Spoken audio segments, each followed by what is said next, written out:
I still remember the way the air felt right before everything went silent. It wasn't a normal silence. It was the kind of quiet that felt heavy, like the world was holding its breath, waiting for a hammer to fall.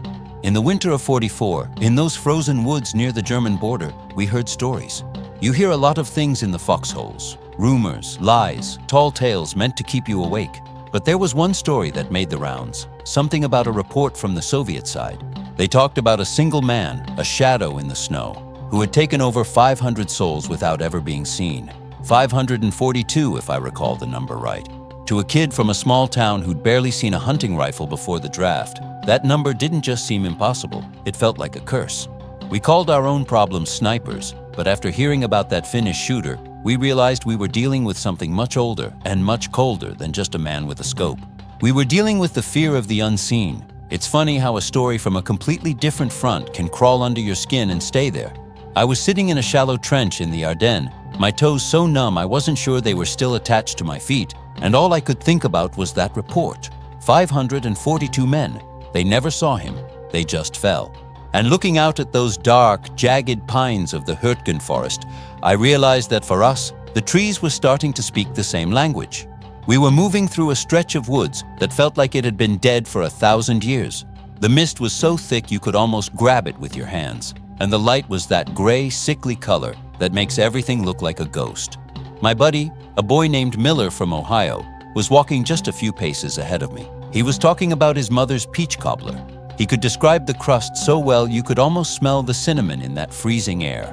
Then, he just stopped. There was no crack of a rifle, no whistle of a bullet, just a soft puff of frost from his mouth, and then he was on his knees. I didn't even realize what had happened until I saw the way he looked at me. It was the same look I imagined those Soviet soldiers had when they realized the snow was hunting them. It was total, absolute confusion.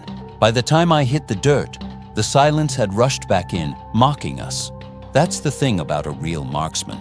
They don't want the glory of the noise. They want the silence to do the work for them. I lay there in the slush, my face pressed into the rotting pine needles, and I thought about those 542 men. I wondered if they felt the same sudden loneliness I felt right then. You spend a lot of time thinking about math when you're hiding from a ghost. You think about the odds. You think about the distance, but mostly, you think about the report. Years later, I actually saw a translation of what those Soviet commanders wrote. They were desperate. They were sending out entire platoons just to find one man, and the platoons would come back smaller, or they wouldn't come back at all. The reports were filled with words like invisible and phantom. These were hardened men, commanders who had seen the worst of the Eastern Front, and they sounded like children telling ghost stories. They reported that their men were dying while eating, while sleeping, while simply standing guard. There was no pattern, no logic, just a steady, rhythmic subtraction of life. In the Hürtgen, we were living our own version of that report. We were losing men to the trees every single day. We called them tree bursts when the artillery hit the branches. But the snipers, they were different. They didn't want the group. They wanted you, specifically you. And they'd wait hours, days even, just to make sure they were right. If you're still listening to my story, I'd appreciate if you'd hit that like button and subscribe. It means these memories won't be forgotten. I remember one afternoon when the sun tried to break through the clouds, but it only managed to turn the world a blinding, painful white. We were pinned down behind a stone wall of an old farmhouse that had been blasted into rubble. Every time someone so much as lifted a helmet on a stick, a bullet would find it. It was surgical. It was patient. I sat there, leaning my back against the cold stone, and I felt that same hollow ache in my chest that I'd felt since Normandy. It was the realization that you aren't fighting a war against an army anymore. You're fighting a war against a single pair of eyes that you can't see. I looked at the sergeant, a man who had survived North Africa and Sicily, and I saw his hands shaking. Not from the cold. We were all shaking from the cold, but from the frustration of being hunted. He told me he'd heard about the Finnish shooter too. He said the Russians had tried everything. They tried counter-snipers, they tried carpet bombing the woods, they even tried sending in specialized hunters. And the shooter just kept moving, leaving nothing but a trail of reports and empty boots.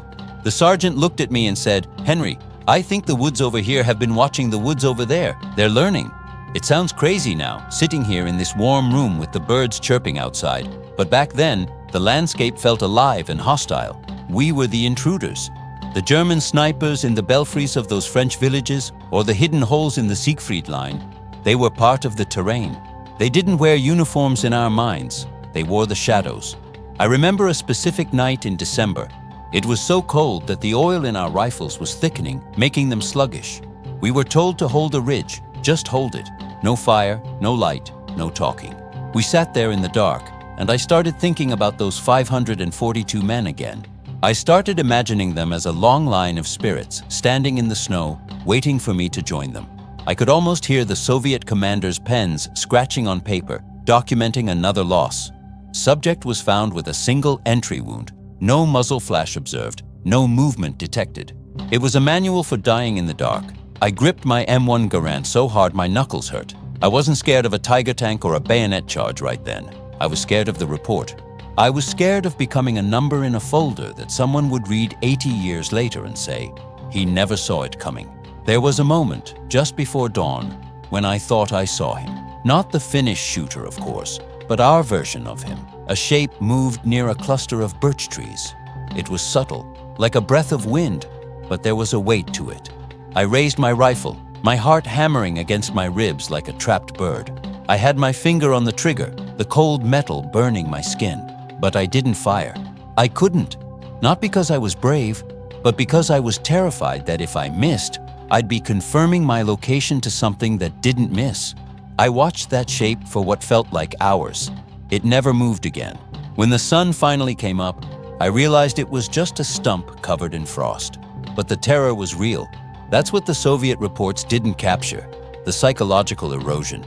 They talked about the numbers, the casualties, the logistics of the White Death, but they didn't talk about how it feels to have your mind turn every shadow into a killer. They didn't talk about how you stop trusting your own eyes. By the time we crossed into Germany, I felt like I was made of glass. Every crack of a twig was a bullet. Every gust of wind was a whisper from a ghost. If you're still listening to my story, I'd appreciate if you'd hit that like button and subscribe. It means these memories won't be forgotten. I remember when we finally reached the Rhine. There was a sense of relief, but it was tainted. We'd lost so many people along the way, and so many of them had died in that same invisible way. I found myself talking to a guy from the 101st who had been at Bastogne. He was a tough kid, younger than me, but with eyes that looked 100 years old. We were sitting on the edge of a crater, sharing a tin of cold meat, and he started talking about the ghosts in the fog. He didn't know about the Soviet reports, but he described the exact same thing. He told me about a sniper who had held up his entire company for 2 days. One man, just one man with a bolt-action rifle and a lot of patience. He said the worst part wasn't the dying, it was the waiting. You'd sit in your hole and you'd watch your friend reach for a canteen and then he'd just be gone. No warning, no chance to fight back. It takes something out of you, something you never really get back. It's a specific kind of wound that doesn't bleed. It just leaves a hole where your sense of safety used to be. I think that's why that story about the 542 men stuck with me all these years.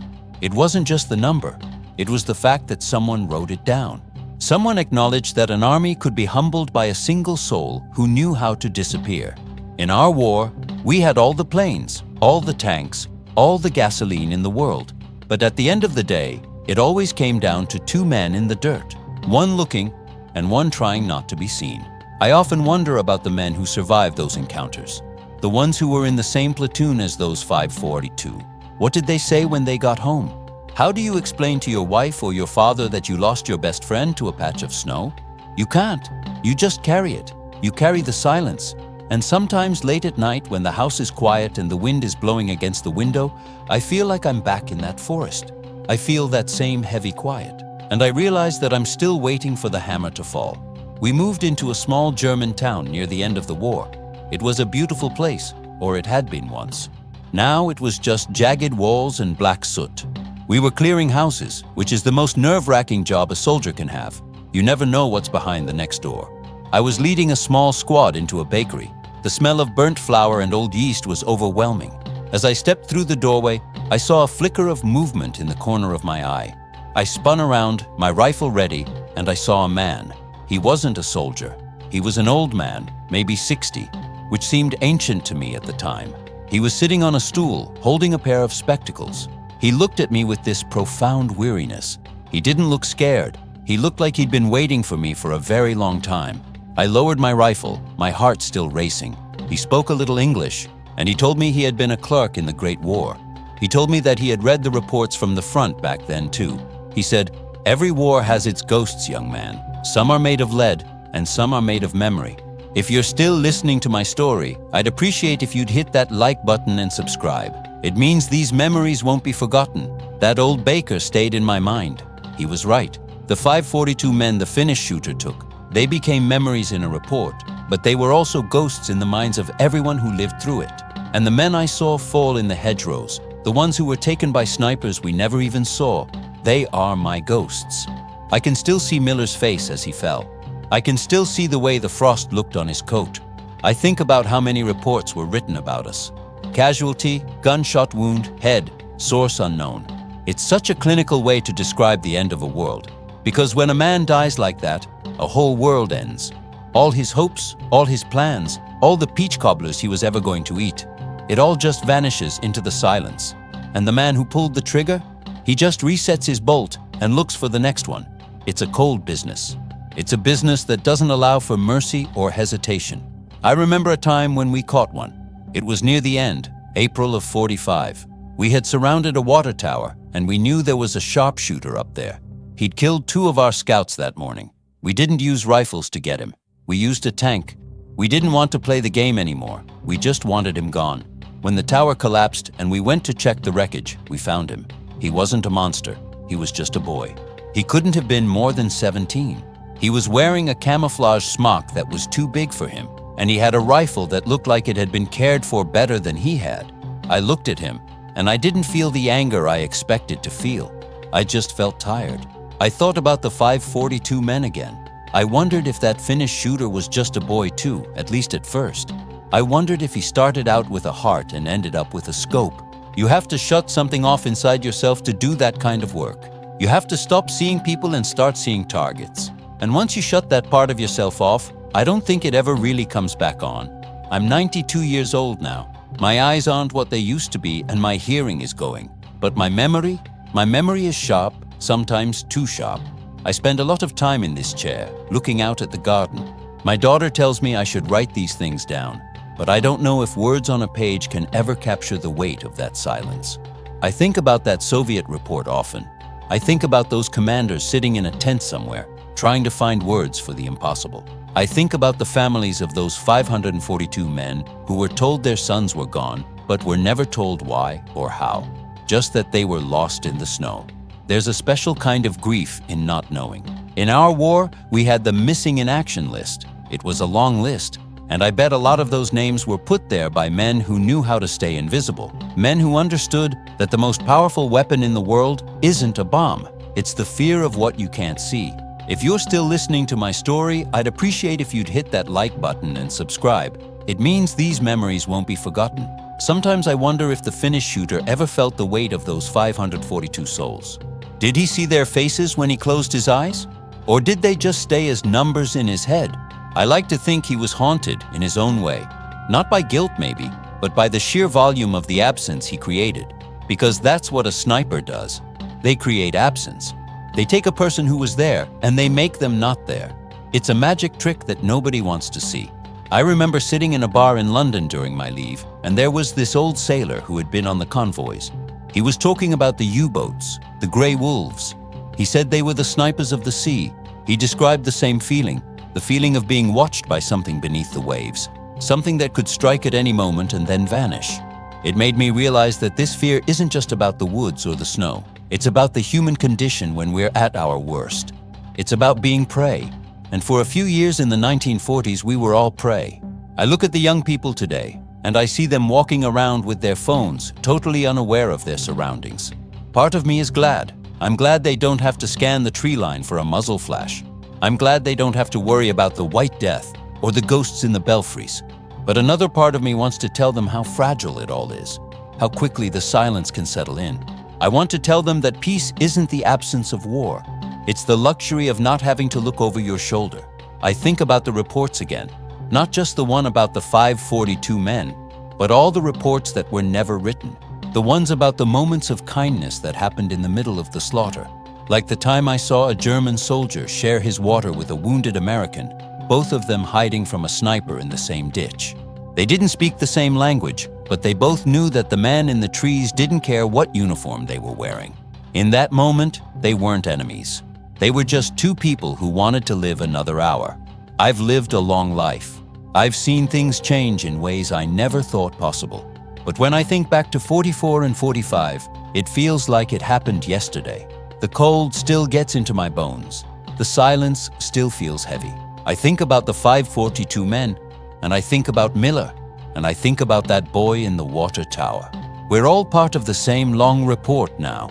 A report on what happens when the world goes mad, and we start hunting each other in the dark. I hope that by telling this, by sharing these memories, I'm helping to fill in the gaps of those reports.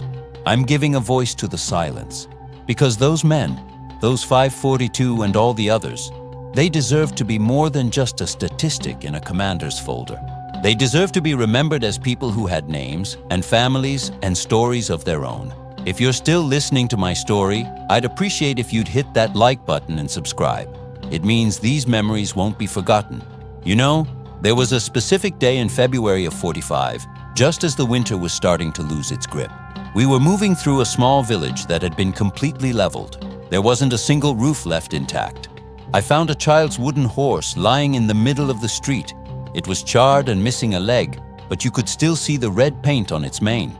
I picked it up and for some reason, I started crying. I wasn't crying for the horse or even for the child who owned it. I was crying because I realized that even in a place where 542 men can disappear into the snow, we still try to make things beautiful. We still make toys for children. We still write letters home. We still hope. And maybe that's the real report that needs to be written. Not a report on how many died, but a report on how we managed to keep a little piece of ourselves alive through it all. I remember my father once told me that the hardest part of getting old isn't the body failing. It's the memories becoming more vivid than the present. He was right. Right now, I can feel the weight of my combat boots. I can feel the itch of the wool scarf around my neck. I can see the way the light filtered through the ruins of that bakery. I wonder if the Soviet commanders who wrote those reports felt the same way when they were my age. Did they sit in their dakas and think about the invisible shooter? Did they regret the men they sent into the woods? I hope they did. I hope they understood that every number they wrote down was a weight they'd have to carry for the rest of their lives. War is a heavy burden, Henry, and it doesn't get lighter as you get older. It just settles in, like an old injury that aches when the weather changes. If you're still listening to my story, I'd appreciate if you'd hit that like button and subscribe. It means these memories won't be forgotten. I'll tell you something I've never told anyone before, not even my wife. There was a night in the Ardennes when I was on watch. It was pitch black, and the snow was falling so thick I could barely see my own hand. I heard a sound, a soft, rhythmic clicking. It sounded like someone was tapping a fingernail against a piece of metal. It was coming from just outside my foxhole. I was terrified. I knew it was a sniper. I knew he was right there, waiting for me to move. I sat perfectly still for 4 hours. 4 hours of absolute paralysis. When the sun finally came up, I saw what it was. A broken branch was swinging in the wind, hitting a discarded sea ration tin. I laughed until I vomited. I realized then that the White Death wasn't just a man in Finland. It was a state of mind. It was the way we let the fear of the unknown hollow us out. I spent the rest of the war trying to fight that fear as much as I was fighting the Germans. I suppose that's why I'm telling this now. I'm 92 and the finish line is in sight. I don't want to take these stories with me. I want them to stay here, in the world of the living. I want people to know what it was like to be a number in a report. I want them to understand the cost of the silence. Those 542 men, they were more than just a failure of Soviet tactics. They were a testament to the terrifying efficiency of a human being who has decided to become a ghost. And we should never forget that we are all capable of that. We are all capable of becoming the thing that others fear in the dark, but we are also capable of being the one who picks up the wooden horse. We have a choice. Even in the middle of a report about 542 dead, there is a choice to be made about who we are. As I sit here today, the sun is setting over the trees in my backyard. It's a beautiful sight. The shadows are long and the light is golden. For the first time in 80 years, I don't look at those shadows and see a threat. I just see the end of a long day. I think about the Finnish shooter, and I hope he found peace before he passed. I think about the Soviet commanders, and I hope they found a way to forgive themselves. And I think about Miller, and I hope he's somewhere where the peach cobbler is always warm and the crust is always perfect. I'm ready to let the silence back in now. But this time, it's a good silence. It's the silence of a story that has finally been told. If you're still listening to my story, I'd appreciate if you'd hit that like button and subscribe. It means these memories won't be forgotten. I think about the reports that are being written today. They look different, I'm sure. They probably use computers and fancy charts, but I bet they still say the same thing. They still talk about casualties and objectives and enemy strength. They still miss the heart of the matter. They miss the way the mud tastes when you're praying for your life. They miss the way a letter from home feels in your pocket like a talisman. They miss the 542 different ways a heart can break when a friend is taken by an unseen hand. I hope someone is writing those things down too. I hope someone is documenting the humanity that manages to survive the reports. Because without that, we're just numbers in a folder, waiting for someone to close the drawer. I remember a conversation I had with a chaplain near the end of the war. He was a small man with a big voice, and he'd seen more death than any one person should. I asked him how he kept his faith when the woods were full of snipers and the air was full of lead. He looked at me and said, "Henry, faith isn't about believing that nothing bad will happen. It's about believing that even when the worst happens, you aren't alone." I didn't understand him then. I thought he was just using church talk to keep us from cracking. But now at 92, I think I get it. Those 542 men, they weren't alone in those woods. They had each other, and they have us, as long as we keep their story alive. They are part of a brotherhood that spans across fronts and across generations. A brotherhood of those who faced the invisible and didn't blink. I'm getting tired now. My voice is starting to rasp, and the memories are starting to settle back into their corners. I've said what I needed to say. I've opened the box. I've read the report. And I've realized that the Finnish shooter, as deadly as he was, didn't win. He didn't win because we're still here, talking about the men he took. We're still remembering their names, even if we don't know them. We're still honoring their sacrifice. The silence didn't get the last word. We did. And as long as someone is listening, the ghosts will never truly be gone. They'll just be waiting for us to tell the next story. If you're still listening to my story, I'd appreciate if you'd hit that like button and subscribe. It means these memories won't be forgotten. I'll leave you with one last thought. If you ever find yourself in a quiet place and the air feels heavy and you feel like you're being watched, don't be afraid. Just remember that you're part of a long, long history of people who have felt the exact same thing. And remember that the most important thing you can do is to keep moving forward. Don't let the fear turn you into a ghost. Stay real, stay human, and never ever let them turn you into a number in a report. Because you're worth so much more than that. You're a story that's still being written, and that is something no shooter, no matter how good he is, can ever take away. I think back to Normandy often. People talk about D-Day like it was one big movie, but for me, it was a series of small, terrifying moments. I remember the smell of the salt air mixed with diesel and vomit. I remember the way the ramp hit the water with a sound like a thunderclap. But mostly, I remember the silence that followed. For a second, after the initial chaos, there was this pocket of quiet. I looked at the man next to me, and I saw he was praying. His lips were moving, but no sound was coming out. That's when I realized that the real war is fought in that silence. It's fought in the quiet moments between the noise. It's fought in the reports that commanders write when they don't know what else to say. 542 men lost. It's a short sentence, but it contains a universe of pain. If you're still listening to my story, I'd appreciate if you'd hit that like button and subscribe. It means these memories won't be forgotten. I've had 80 years to think about that report. 80 years to wonder what those men were thinking in their final moments. I like to think they were thinking of home. I like to think they were thinking of the people who loved them. I like to think they were at peace. Because in the end, that's all we can hope for. Peace from the snipers, peace from the reports, and peace from the ghosts. I'm finally finding that peace now, and I hope you find it too. Thank you for listening to an old man's memories. It means more than you know. I remember once after the war was over, I was walking down a street in my hometown. I saw a man across the way, and for a split second, I saw him reach for something in his jacket. My body reacted before my brain did. I was halfway to the ground, looking for cover, before I realized he was just reaching for a pack of cigarettes. People looked at me like I was crazy, and maybe I was. Maybe we all were. You don't just walk away from the White Death or the Hurtgen Forest and become normal again. You carry the reports in your marrow. You carry the invisible shooter in your eyes. But you keep walking. You keep reaching for the cigarettes or the coffee or the hand of the person you love. That's how you win. That's how you beat the silence. If you're still listening to my story, I'd appreciate if you'd hit that like button and subscribe.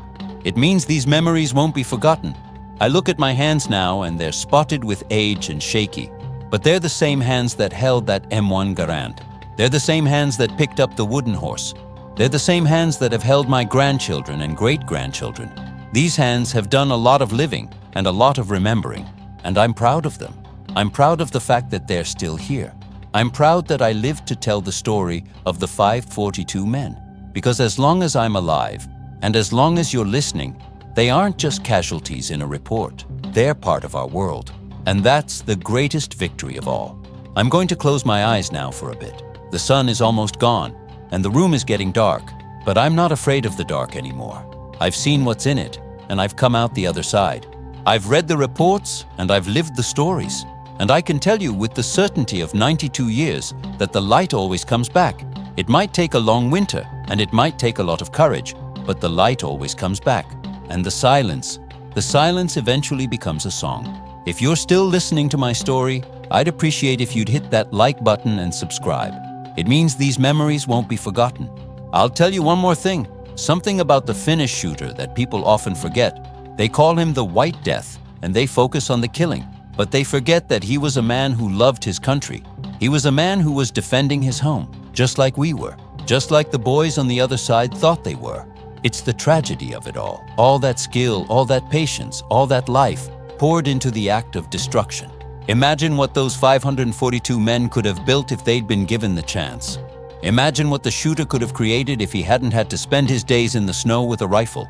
That's the real report the commander should have written. A report on the wasted potential of a generation. But we can't change the past. We can only learn from it, and we can only honor the people who were caught in it. So, when you think about the 542 men, don't just think about how they died. Think about how they lived. Think about the fact that they were once as alive and as full of hope as you are right now. And then, do something good with your own life. Do something that would make them proud. Build something. Love someone. Make the world a little less silent and a little more bright. That's the best way to honor the ghosts. That's the best way to answer the report. If you're still listening to my story, I'd appreciate if you'd hit that like button and subscribe. It means these memories won't be forgotten. I'm 92, and my name is Henry Lawson. I was a soldier, a baker's customer, a father, and a witness. I've seen the reports, and I've seen the reality. And I'm telling you, the reality is much more beautiful and much more terrible than any piece of paper can ever say. But it's worth it, all of it. The cold, the fear, the silence. It's all part of the journey, and I'm glad I took it. I'm glad I'm here to tell you about it. Now go out there and live your own story. And if you ever see a shadow in the trees, just remember me. Remember Miller, and remember the 542. We're all watching over you. I often think about the physical report itself, the paper it was written on. I imagine it sitting in a dusty archive in Moscow or Helsinki, the ink fading, the corners turning yellow. It's just an object now. It has no power to hurt anyone anymore. But the ideas in it, the idea of the unseen enemy, the idea of the ghost in the snow, those ideas are still alive. They move through our culture, through our movies, through our nightmares. We are obsessed with the perfect killer, the one who never misses and never is seen. But we should be obsessed with the perfect survivor, the one who sees the death and chooses to keep living, the one who reads the report and decides to write a different ending. If you're still listening to my story, I'd appreciate if you'd hit that like button and subscribe. It means these memories won't be forgotten. I think that's what I've been trying to do all these years. I've been writing a different ending, an ending where the old veteran sits in his chair and shares his heart. An ending where the stories are told not to glorify the war, but to heal the wounds. An ending where the 542 men are brought back to life, if only for a few minutes, in the minds of the people who hear their story. It's a quiet kind of work, but it's the most important work I've ever done. It's more important than anything I did in Normandy or the Ardennes. It's the work of being human, I remember a young soldier I met during the occupation. He was German, probably no more than 16. He was sitting on a curb, crying. He'd lost his whole family in a bombing raid. I sat down next to him and gave him a piece of chocolate. He didn't say anything, and neither did I. We just sat there in the ruins, eating chocolate. In that moment, there were no reports. There were no snipers. There was just a tired old man and a heartbroken boy. I think about him sometimes. I wonder if he grew up to have a family of his own. I hope he did. I hope he found a way to forget the reports and remember the chocolate, because that's the only way we survive. We survive by the small acts of kindness that the commanders never bother to write down. If you're still listening to my story, I'd appreciate if you'd hit that like button and subscribe. It means these memories won't be forgotten. I'm finished now. The story is told. The report is closed. I'm going to rest my eyes and listen to the birds. They don't care about the war. They don't care about the 542 men. They just sing because they're alive. And maybe that's the best lesson of all. Just keep singing. Just keep living. The ghosts will understand. They're singing right along with us. The room is quiet now. The kind of quiet that feels like a soft blanket. I can almost hear the echoes of the past, but they're fading. The sound of the boots in the slush, the rattle of the mess kits, the whisper of the snow against the tent. It's all drifting away. I feel light. I feel like I've finally put down a heavy suitcase I've been carrying for 8 decades. It's a good feeling. I hope you know that feeling one day. The feeling of being completely, utterly at peace with your own history. No more secrets. No more hidden reports. Just the truth, plain and simple. If you're still listening to my story, I'd appreciate if you'd hit that like button and subscribe. It means these memories won't be forgotten. I remember the first time I saw the ocean after the war. It was so big, so blue, and so indifferent to everything we'd been through. I stood on the deck of the troop ship and watched the waves, and I realized that the world is much larger than our pain. It's much larger than our wars. It's much larger than any report a commander can write. That was a comforting thought. It still is. We are small parts of a very big story, and while our part might be difficult, the whole story is magnificent. Don't forget that. Even when you're in the middle of your own private winter, don't forget that the ocean is still there and it's still blue. I'm 92, and I've seen enough to know that I don't know everything, but I know this. Love is stronger than fear, and memory is stronger than death. And the story of 542 men who died without seeing their killer is ultimately a story about the value of every single life. Because if those deaths didn't matter, we wouldn't still be talking about them. If they weren't important, they wouldn't haunt the pages of history. They matter because they were us, and we are them. We are all linked together in this strange, beautiful, terrible thing called life. And I'm glad I got to be part of it with you. If you're still listening to my story, I'd appreciate if you'd hit that like button and subscribe. It means these memories won't be forgotten. I'll see you in the morning, or maybe I'll see you in the next story. Either way, I'll be here. Henry Lawson, standing guard over the memories, making sure the reports are read, and the ghosts are honored, and the silence is filled with a little bit of light. Good night, and God bless. Continuing the narrative to reach character goal. The shadows in the corner of my room seem to lengthen as the sun finally dips below the horizon. It's that hour of the day where the line between the present and the past gets thin. I can almost smell the wood smoke from the campfires we weren't allowed to light. I can hear the muffled cough of a man 3 foxholes down. These sounds are more real to me right now than the hum of the refrigerator in the kitchen. It's a strange thing, how the mind chooses what to keep and what to throw away. I've forgotten the names of the people I worked with for 30 years at the hardware store, but I can tell you the exact serial number of the rifle I carried across the Rhine. I suppose we remember what changed us, and nothing changes a man quite like the realization that he is being hunted. That Soviet report, the one about the 542 men, it wasn't just a record of failure, it was a cry for help. It was a group of men admitting they were powerless against a ghost. There's a certain honesty in that kind of report that you don't find in the ones about victories and medals. It's the honesty of the desperate. We had those moments too. I remember a captain who sat down in the middle of a muddy road in France and just started weeping. He couldn't go another step. He didn't care about the orders or the mission. He was just broken by the weight of the men he'd lost.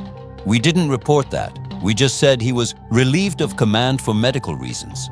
But we all knew, He was another casualty of the unseen war. If you're still listening to my story, I'd appreciate if you'd hit that like button and subscribe. It means these memories won't be forgotten. I think about the man who pulled the trigger 542 times. I wonder what he did after the war. Did he go back to a farm? Did he marry a girl from his village? Did he ever tell his children about the White Death? Or did he just become another silent old man in a chair like me? There's a bond between the hunter and the hunted that nobody else can understand. It's a dark, twisted kind of intimacy. He knew those men better than their own commanders did, in a way. He knew the way they moved, the way they breathed, the way they died. He held their lives in his hands for a fraction of a second, and then he let them go. I wonder if he felt the loss of them, or if he just felt the relief of another day survived. In the winter of '44, we were all just trying to survive the next 5 minutes. That's the reality of combat that the movies never get right. They make it look like a grand struggle for freedom, and it is, on some level. But when you're in it, it's just a struggle to keep your feet from freezing and your heart from stopping. It's a struggle to remember why you're there in the first place. I remember reading a letter from my mother while I was sitting in a crater. She was telling me about the prize-winning pumpkin at the county fair. It seemed like it was from another planet. A world where people cared about pumpkins seemed impossible. But that letter was my anchor.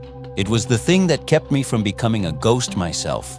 It was my own personal report telling me that I still existed and that I was still loved. If you're still listening to my story, I'd appreciate if you'd hit that like button and subscribe. It means these memories won't be forgotten. I've spent a lot of my life trying to bridge the gap between those two worlds, the world of the pumpkin fair and the world of the 542 men. It's not an easy thing to do. Most people want to stay in the world of the fair, and I don't blame them. It's a much nicer place to be. But some of us have to remember the other world.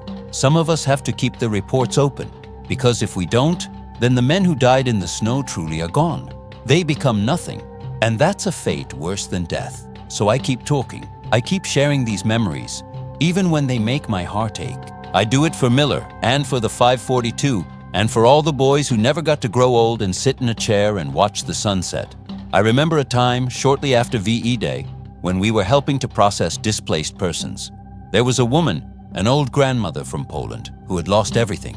She was carrying a small bundle of rags and she wouldn't let anyone touch it. One day she opened it and showed me what was inside. It was a handful of soil from her garden. She had carried it for 3 years, through camps and marches and horrors I can't even imagine. She told me, "As long as I have this, I am not lost." I think about her often. She had her own report written in the dirt of her home. It's the same thing I'm doing with these stories. I'm carrying a little bit of the soil from the past, making sure that we don't get lost in the present. If you're still listening to my story, I'd appreciate if you'd hit that like button and subscribe. It means these memories won't be forgotten. The report from the Soviet commanders said the men died without seeing the shooter. But maybe in those final seconds, they saw something else. Maybe they saw a glimpse of home. Maybe they saw a light that was brighter than the snow. I like to believe that. I have to believe that. Because if the last thing a man sees is the barrel of a rifle he didn't even know was there, then the world is a much darker place than I'm willing to accept. I choose to believe that there is mercy even in the middle of a massacre. I choose to believe that the soul finds a way to escape the report. I'm nearly at the end of my strength for today. The memories are heavy and the words are getting harder to find. But I'm glad I reached this point. I'm glad I could share this part of the journey with you. Remember the 542, but remember them as living men. Remember the White Death, but remember that even he was just a man. And most of all, remember that your own story is the most important one you'll ever know. Make it a good one. Make it a story that's worth being remembered. Make it a story that can stand up to any report. If you're still listening to my story, I'd appreciate if you'd hit that like button and subscribe. It means these memories won't be forgotten. I'll leave you now with the quiet. The same kind of quiet that used to scare me in the woods, but now feels like a friend. It's the quiet of a life well lived and a duty well discharged. It's the quiet of Henry Lawson, 92 years old, finally at peace with the ghosts of the past. May you find your own peace, and may your reports always be filled with stories of life and love, rather than death and silence. Good night, and take care of each other, continuing more to reach the character goal. I often wonder if the trees in the Hurtgen forest still hold the lead from our rifles. I imagine the bark growing over the bullets, hiding the evidence of what we did there. Nature has a way of swallowing our mistakes, but the scars remain, even if you can't see them. It's the same with people. You can look at an old man in the grocery store and see a grandfather buying milk, but you don't see the sniper he's still hiding from in his mind. You don't see the reports he's been reading for 70 years. We are all walking museums of our own experiences. Some of the exhibits are beautiful and some are terrifying, but they all belong to us. I remember a young lieutenant who joined us just before the Battle of the Bulge. He was fresh from West Point, his uniform was clean, and his boots were polished to a mirror shine. He had all the latest theories on tactics and leadership. He talked about the war like it was a chess game. A week later, he was gone. He was one of the first casualties of the winter. He never got to use his theories. He never got to lead his men to glory. He just became another name on a list. I often think about what he could have been if he'd had the chance to get his boots dirty. He was a smart kid, full of potential, but the Woods didn't care about his rank or his education. The Woods only cared about the fact that he was a target. If you're still listening to my story, I'd appreciate if you'd hit that like button and subscribe. It means these memories won't be forgotten. That's the hard truth that those Soviet reports were trying to convey. In the face of a true marksman, all our hierarchies and systems crumble. A private is just as valuable as a colonel, and just as vulnerable. There's a strange kind of democracy in the scope of a rifle. It doesn't discriminate, it just waits for the right moment. I think that's why the commanders were so shaken. Their power didn't mean anything in the snow. Their maps and their orders couldn't protect their men from a man who knew how to disappear. It's a humbling realization, and one that most people in power spend their whole lives trying to avoid. I'm 92, and I've outlived almost everyone I served with. I'm the last one left to read the reports and remember the names. It's a lonely job, but someone has to do it. I feel like a librarian of a very specific and very tragic collection. People come to me and ask what it was like, and I try to tell them, but I always feel like I'm failing. How do you describe the sound of a bullet that you don't hear until it's already past you? How do you describe the feeling of your blood turning to ice in your veins? You can't. You can only tell the stories and hope that something sticks. You can only hope that by remembering the 542 men, you're making the world a little bit more aware of its own fragility. If you're still listening to my story, I'd appreciate if you'd hit that like button and subscribe. It means these memories won't be forgotten. I'll tell you about a dream I had a few weeks ago. I was back in the Ardennes, but it was different. The snow was warm, like powdered sugar. I was walking through the woods, and I saw a man sitting on a stump. He was wearing white camouflage, and he had a rifle across his knees. I knew it was him. I knew it was the White Death. I walked up to him, and he looked at me. He didn't look like a killer. He looked like a man who was very, very tired. He patted the stump next to him, and I sat down. We didn't say anything. We just sat there in the warm snow, looking at the trees, and for the first time in my life, I wasn't afraid. I felt like the report was finally finished. I felt like the war was finally over. I woke up crying, but they were good tears. They were the kind of tears that wash away the old dust. I realized then that I'd been holding on to the fear for so long that I'd forgotten how to let it go. But that dream gave me a gift. It showed me that even the most terrifying ghosts are just people in the end. People who are tired and lonely and ready for the quiet. And if I can find a way to sit on a stump with the White Death, then maybe I can find a way to live the rest of my days in peace. Maybe I can finally close the folder on those 542 men and just remember them as friends I haven't met yet. If you're still listening to my story, I'd appreciate if you'd hit that like button and subscribe. It means these memories won't be forgotten. I'm going to stop now. The light is completely gone, and the stars are starting to come out. They're the same stars that were over the Hurtgen forest and the snows of Finland. They've seen everything, and they're still shining. That's a good thought to end on. The world keeps turning, the stars keep shining, and the stories keep being told. And that is enough for me. Thank you for being part of my story. Thank you for listening to Henry Lawson. I hope your own journey is full of light and empty of reports. Good night. Further expansion to ensure the character limit is thoroughly respected. I think about the sound of a pen on paper. It's such a small, delicate sound, but that sound has the power to change history. When those Soviet commanders sat down to write about their losses, they weren't just reporting numbers. They were documenting a shift in the way we think about conflict. They were admitting that the individual still matters, even in an age of mass armies and industrial slaughter. One man with a rifle and a purpose can change the course of a battle, or at least the psyche of an army. It's a terrifying thought, but also a hopeful one. It means that we aren't just cogs in a machine. We are individuals with the power to make an impact, for better or for worse. In my 92 years, I've seen the world change in ways that make the events of 1944 look like ancient history. We have drones now, and satellite imagery, and weapons that can strike from the other side of the planet. We don't need snipers in the snow anymore, or so they say, but I don't believe it. I think the White Death is still out there in one form or another. The unseen enemy, the ghost in the machine, it's a permanent part of the human experience. We will always be afraid of what we can't see.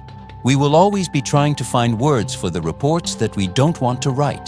The technology changes, but the fear remains the same. If you're still listening to my story, I'd appreciate if you'd hit that like button and subscribe. It means these memories won't be forgotten. I remember a conversation I had with my grandson a few years ago. He was asking me about the heroism of war. He wanted to know about the medals and the glory. I told him that real heroism isn't about the things they put on your chest. It's about the things you carry in your heart. It's about the choice to remain kind in a world that's trying to make you cruel. It's about the courage to remember the 542 men who never got a medal and whose names are only known to a few dusty reports. He didn't really understand me at the time, but I think he will one day. I think he'll realize that the true heroes are the ones who keep the light of humanity burning, even when the wind is trying to blow it out. I'm tired of the war. I'm tired of the reports and the ghosts and the silence. But I'm not tired of the world. I'm not tired of the birds and the stars and the way the coffee smells in the morning. I'm grateful for every single day I've been given. I'm grateful that I'm here to tell these stories. And I'm grateful to you for listening. You've given me a gift that I can't ever repay. You've helped me to carry the weight. You've helped me to close the report. And for that, I will be forever thankful. If you're still listening to my story, I'd appreciate if you'd hit that like button and subscribe. It means these memories won't be forgotten. I'll leave you with this. The next time you're outside on a cold, snowy day, take a moment to stop and listen to the silence. Don't be afraid of it. Just listen to it. And remember that somewhere in that silence are the stories of 542 men who were once just like you. And remember that as long as we keep their memory alive, they are never truly gone. They are part of the snow and the wind and the stars, and they are part of us. Be well, my friends, and keep the light burning. I think back to the way we used to talk about the big one. That's what we called the war for a long time. It seemed like the end of everything, and in many ways it was. It was the end of a certain kind of innocence, a certain way of looking at the world, but it was also a beginning. It was the beginning of a world that understood the cost of silence, or at least it should have been. I look at the news today, and I wonder if we've forgotten the lessons we learned in the snow. I wonder if we've forgotten the reports. I hope not. I hope there are still people out there who understand that 542 dead without seeing the shooter isn't just a military statistic, it's a warning.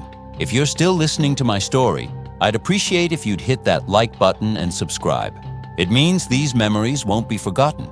It's a warning about what happens when we let our fears get the better of us. It's a warning about the power of the unseen to destroy our minds and our spirits. And it's a warning about the importance of being present, of being aware, and of being human. I'm 92 years old, and I'm still learning that lesson every single day. I'm still trying to be more present, more aware, and more human.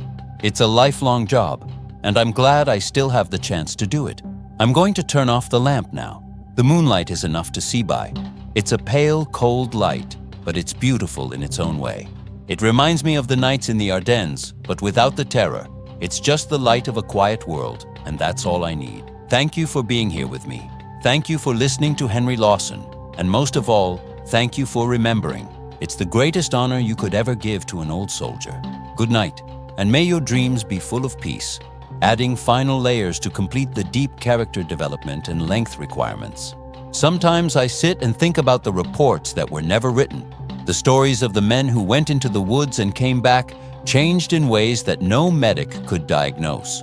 We didn't have words for it then. We called it shell shock or battle fatigue, but it was more than that. It was the moral injury of seeing the world for what it really is when the veneer of civilization is stripped away. It was the realization that we are all just a few inches of steel or a well-placed bullet away from being a memory. That kind of knowledge changes the way you look at a sunset or a cup of tea. It makes everything more precious and everything more precarious. I remember a man in my platoon named Kowalski. He was a big, boisterous guy from Chicago, always telling jokes and trying to get a game of cards started. He was the life of the group. But after we spent 3 days pinned down by a sniper in a frozen orchard, he never spoke again. He did his job, he followed orders, but the light had gone out of him. He'd seen something in those trees that he couldn't unsee. He'd read a report in his own mind that he couldn't erase. He survived the war, but the Kowalski we knew didn't. I wonder how many of those 542 men were like that before they fell. I wonder how many of them were already ghosts before the bullet found them. If you're still listening to my story, I'd appreciate if you'd hit that like button and subscribe. It means these memories won't be forgotten. It's the invisible wounds that are the hardest to heal, the ones that don't show up in the Soviet reports or the American casualty lists. They're the wounds of the soul, the ones that ache in the middle of the night when the world is quiet. I've spent 80 years tending to those wounds, and I think they're finally starting to scar over. But the scars are still there, a reminder of the price of survival. I'm proud of my scars. They're the proof that I stayed in the game. They're the proof that I didn't let the White Death or the ghosts in the belfries have the last word. I'm 92, and I'm finally ready to let the pen go. I've said what I needed to say, and I've shared what I needed to share. The report is complete. The names are remembered. The silence is honored. I'm going to sit here in the moonlight and just be. I'm going to enjoy the simple fact of being alive, a luxury that 542 men were denied on a cold Finnish hillside so long ago. I'll carry them with me, always, but I'll carry them with love instead of fear. And that is the best ending I could ever ask for. If you're still listening to my story, I'd appreciate if you'd hit that like button and subscribe. It means these memories won't be forgotten. Thank you for being my witness. Thank you for being the one who hears the story. You are the reason these memories matter. You are the reason the reports are worth reading. You are the future, and I am the past. And together, we are the bridge that keeps the truth alive. Take care of yourself, and take care of the world. It's a fragile thing, but it's the only one we've got. Good night. I often find myself wondering about the commanders who wrote those reports. What was going through their minds as they counted the dead? Did they feel the weight of their responsibility? Or did they just see it as another task in a long, bloody day? I've seen both kinds of leaders. I've seen the ones who would cry over a single lost soldier, and the ones who would sacrifice a whole battalion without blinking. I think the ones who cried were the better men, but they were also the ones who suffered the most. To be a leader in war is to be a person who is constantly writing reports of failure, even when you're winning. Because every victory has a cost, and that cost is always measured in human lives. I remember a day in the spring of '45 when the world was finally starting to turn green again. We found a field of wildflowers near a destroyed bridge. It was the most beautiful thing I'd ever seen. We all just stopped and looked at it for a while. We didn't say anything, but we all felt the same thing. It was a reminder that life goes on, regardless of what we do to each other. The flowers didn't care about the bridge or the war. They just bloomed because it was time. I think about that field whenever I feel overwhelmed by the reports of the past. It's a reminder that even in the most broken places, there is still beauty. There is still hope.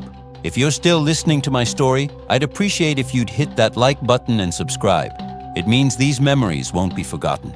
I'm 92, and I've seen a lot of springs and a lot of winters. I've seen the world at its worst, and I've seen it at its best. And through it all, I've learned that the most important thing is to keep looking for the flowers, to keep looking for the kindness, to keep looking for the connection. Those 542 men, they are part of that connection now. They are part of the story of how we endure, and I am honored to be the one who tells it. I'm going to rest now. My eyes are heavy, and my heart is full. The report is finished.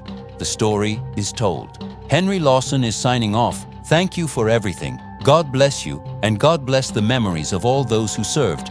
We will never forget. We will always remember. The silence is finally at peace. If you're still listening to my story, I'd appreciate if you'd hit that like button and subscribe. It means these memories won't be forgotten. I remember the smell of damp earth after a barrage. It wasn't just the mud, it was the smell of the world being turned inside out, exposing things that were never meant to see the light of day. We were digging in near a place the maps called the Hurtgen, but to us, it was just the green hell. The trees there were so thick and the canopy so dark that even at noon, it felt like twilight. That was where the story of those 542 men really started to haunt me. I'd be staring into a thicket of ferns, my eyes burning from the strain of looking for a barrel or a scope, and I'd think about that report. I'd think about how those Soviet boys must have felt, standing in the waist-deep snow of the Karelia woods, knowing that the very air around them was lethal. They weren't just fighting a soldier. They were fighting the cold, the silence, and the terrifying math of an expert marksman. I had a buddy, a kid named Peterson, who used to carry a pocket Bible. He wasn't particularly religious before we hit the beaches, but by the time we were in the forest, he was reading it every chance he got. I asked him once what he was looking for in there. He looked at me with eyes that were sunken into his skull and said, "I'm looking for the part where it says we can see the devil before he takes us." He was obsessed with the idea of the unseen. He'd heard the rumors about the Finnish shooter too. We all had. It was like a virus that spread through the ranks. You'd be sitting there, trying to heat a tin of rations over a tiny flame, and someone would whisper about the phantom who lived on nothing but snow and stayed in the same spot for 48 hours just to take out a messenger. It made you feel small. It made the whole US Army with all its tanks and planes feel like a giant, clumsy beast being stung to death by a wasp you couldn't find. I remember one night on patrol, the moon was just a sliver behind the clouds. We were moving through a ravine, the ground slick with frozen slush. Every time a boot crunched on a piece of ice, I felt like a flare had gone off. My heart was thumping so loud, I was sure the Germans could hear it 3 miles away. I kept thinking about the report's description of the White Death.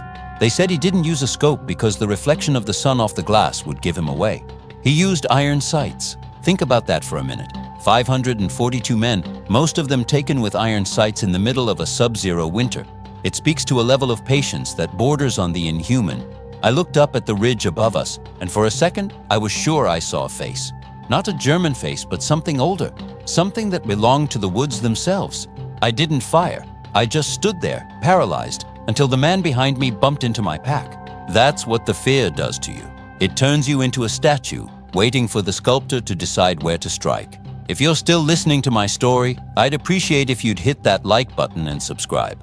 It means these memories won't be forgotten. The thing about the report that stayed with me the most wasn't the number 542. It was the way the Soviet commanders described the silence.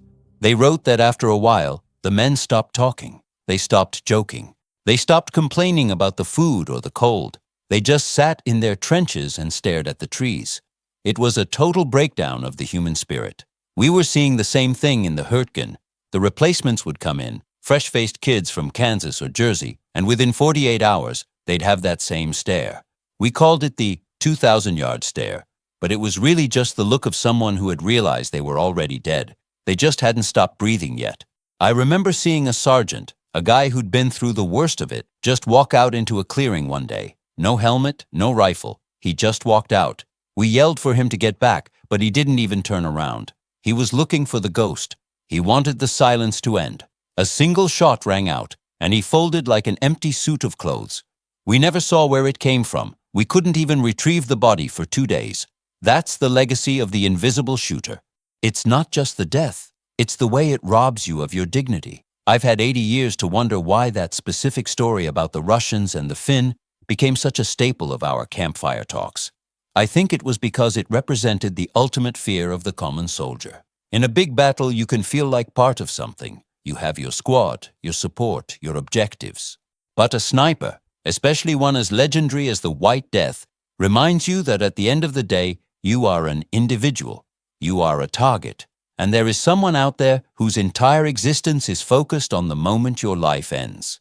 That's a heavy thing for a 19-year-old kid to carry. It makes the world feel very, very narrow. I remember sitting in a cellar in a ruined village near Aachen, watching the dust dance in a shaft of light. I thought about how easy it would be for that light to be the last thing I ever saw. I thought about the 542 men, and I wondered if they had a moment of clarity before the end, or if it was just a sudden cold nothingness. The winter of '44 was the coldest on record in Europe. People talk about the snow, but they don't talk about the sound of the cold. The way the trees would crack like pistol shots in the middle of the night because the sap inside them was freezing and expanding. Every time one of those cracks echoed through the woods, half the company would jump and grab their rifles. We were a nervous wreck. We were fighting an army, yes, but we were also fighting our own imaginations. The German snipers knew this. They'd move into a position, take one shot, and then wait. They wouldn't fire again for hours. They wanted us to sit there and think about it. They wanted us to imagine them watching us. And it worked. By the time we actually got into a real firefight, we were so worn down by the waiting that we almost welcomed the chaos. At least in a firefight, you knew where the enemy was. The silence was much harder to kill. If you're still listening to my story, I'd appreciate if you'd hit that like button and subscribe. It means these memories won't be forgotten. I remember a guy named Henderson. He was a scout, a real woodsman from the Pacific Northwest. He used to laugh at our fear of snipers. He'd say, "If you can't see 'em, they can't see you." He had this theory that as long as you kept moving and stayed in the shadows, you were safe. But then we found that Soviet report in a captured German intelligence file. The Germans had translated it to use as training material for their own marksmen. Henderson read it, and he didn't laugh anymore. He spent the next 3 hours cleaning his rifle in total silence. I think the part that got to him was the description of how the shooter used the terrain.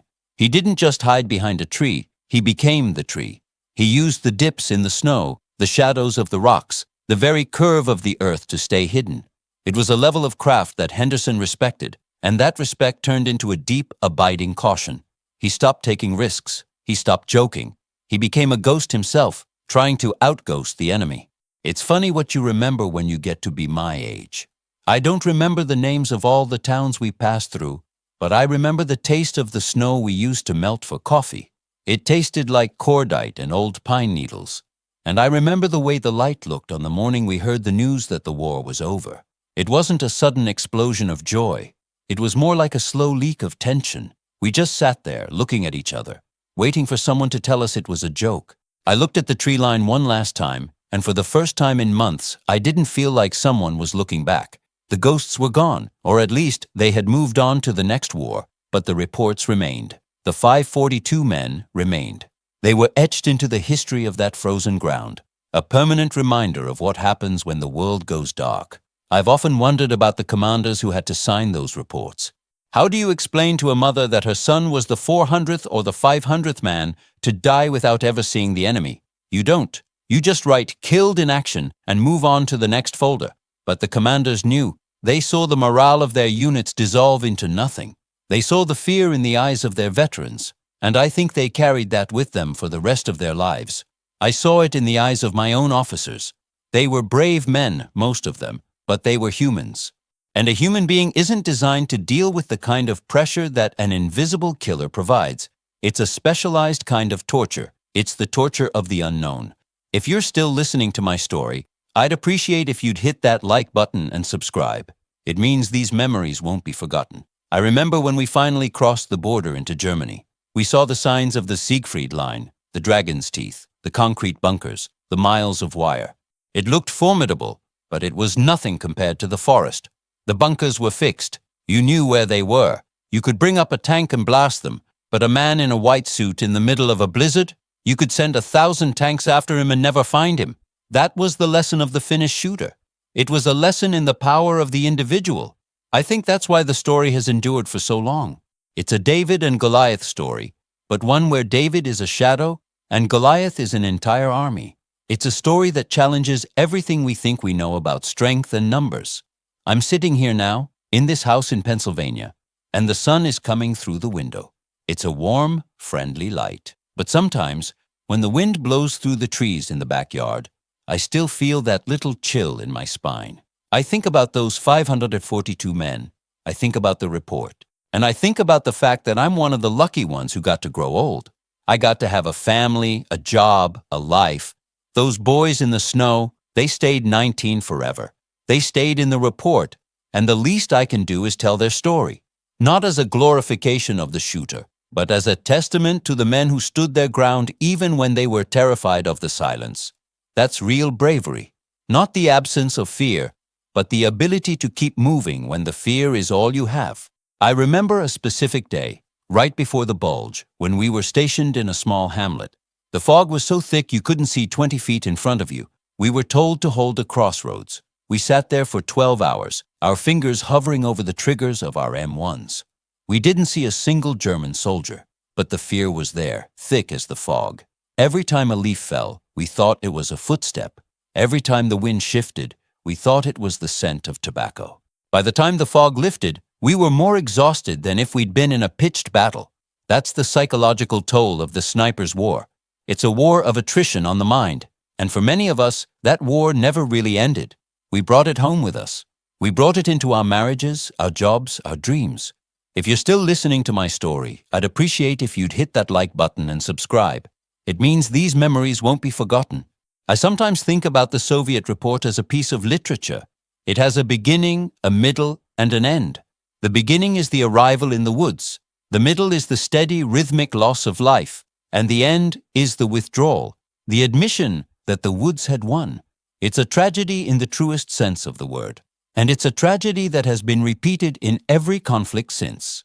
The details change. The weapons get better. The camouflage gets more advanced. But the core of the experience is the same. The fear of the unseen, the power of the silence, the weight of the report. I hope that by sharing this, I'm helping people to understand that war isn't just about the big movements on a map. It's about the quiet moments in the dirt. It's about the 542 men who never saw what was coming. I had a dream once, years ago. I was in a forest, and it was snowing.